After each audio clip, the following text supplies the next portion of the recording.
Pemirsa, puluhan siswa di Garut, Jawa Barat terpaksa menyeberang sungai gunakan rakit bambu untuk berangkat sekolah. Hal ini terpaksa mereka lakukan karena jembatan yang setiap hari digunakan rusak diterjang longsor. Bertaruh nyawa melawan arus sungai yang deras. Inilah potret miris yang setiap hari dialami warga, khususnya pelajar. Mereka terpaksa harus menyeberang sungai dengan rakit bambu yang diikatkan pada seutas tali. Para pelajar yang biasa menyeberang menggunakan jembatan gantung kini harus melawan arus sungai yang deras dan menyeberang dengan menaiki rakit bambu. Meski harus menantang maut, langkah ini terpaksa mereka lakukan.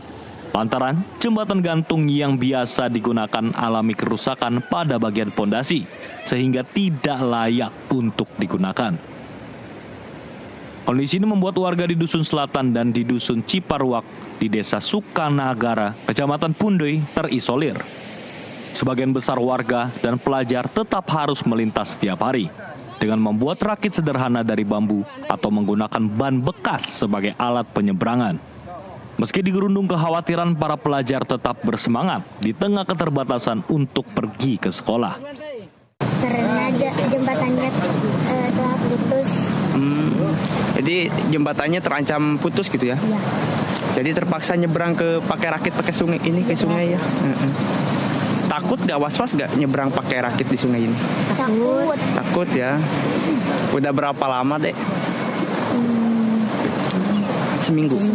Seminggu ya. Jadi setiap berangkat sekolah maupun pulang sekolah menyeberang sungai lewat rakit ini, pakai rakit itu ya. Harapannya apa dek? Semoga dibantu Pak Dedi atau jembatannya semoga dibangun gitu. Iya. Oh iya. Soalnya takut sih. Takut juga ya. Setiap hari berangkat sekolah dan pulang harus nyebrang sungai pakai rakit. Ini mengganggu nggak aktivitas pakai gini, pakai rakit gini? Mengganggu sih. Mengganggu ya. Pembuatan rakit bambu sendiri dilakukan warga secara swadaya untuk menunjang kebutuhan aktivitas warga setiap hari, seperti menuju sekolah, aktivitas pertanian, hingga menuju tempat kesehatan. Bisa dijelaskan?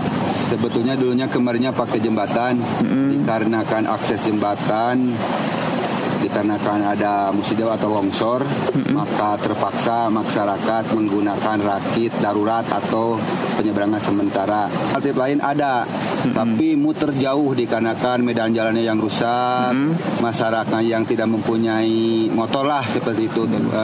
Sampai-sampai ada orang tua murid sampai memberhentikan anaknya sekolah dikarenakan jauhnya akses muter untuk ke sekolah. Dikarenakan itu kami melihat orang tua murid sangat prihatin dan kami membuat penyeberangan darurat demi lancarnya sarana masyarakat juga anak sekolah yang semangat. Kondisi ini dialami warga sejak 3 minggu terakhir saat pondasi jembatan longsor akibat tergerus sungai. Warga berharap pemerintah Kabupaten Garut segera mengambil langkah untuk memperbaiki jembatan yang menjadi akses utama setiap hari. Dari Garut, Jawa Barat, Idrus Andriawan, jurnalis NTV melaporkan.